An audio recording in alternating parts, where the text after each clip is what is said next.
when it comes to revenge, vengeance, it's important that you understand where you are going. I heard a sermon from a preacher, and he was saying that we do not go to court enough, spiritually court. Now here's what happened. The enemy takes you to court. Now the enemy takes you to court. How does he do it? Anything that's going to happen to you, the enemy has to get permission. So God does not allow the enemy to cut your arm off, to cut your head off, but the enemy can bump you. And how does that happen?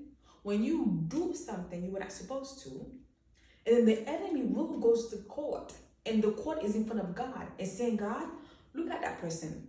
Look how they're doing that. Look how they're doing this. And then, so they get a permission. They don't ever get a permission to cut you off, but they get a permission that's a part of your consequences to bump you off. So what happened is that we do not go to court enough. When someone does something to you, we need to go to court more often. How do we go to court? You go to God and you say, God, this is what happened. This is what happened. This is what happened. This is what happened. The most important thing when you go to court in front of God, you are reporting someone who has done something to you. It is very important that you do not choose how that person get dealt with. It's very important that you did not make a decision to say that person should get this, that person should get that, because you do not know that person's life.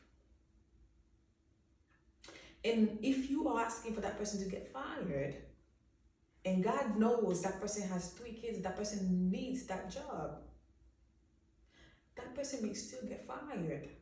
Now, the other part is that if you want that person to get fired, that person get fired. Now, the person is paying the consequences for their actions. What happened after it is that person goes back to God. That person said, God, bless all those who was a part of me getting fired. Now, you may think that, well, the reason she got fired is because she threw a drink, she got your order wrong, or she threw a drink in your face. But that's not it.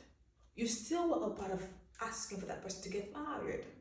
So which means now you have to pay the price for being a part of that person getting fired.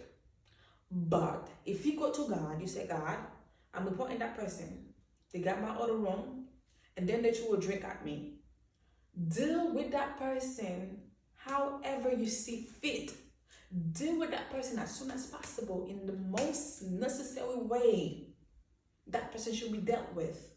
Now, if that person go out there, they get in a car accident, if that person marriage get ruined, if that person child got sick, if that person get fired, the house burned down, that has nothing to do with you. You did not tell God what you wanted. You did not manifest anything about that person's life. You simply asked God, the universe, to deal with that person how they see fit. So that person may not have hurt you alone. They hurt another person, and all that comes together, and they told to that person how they see fit.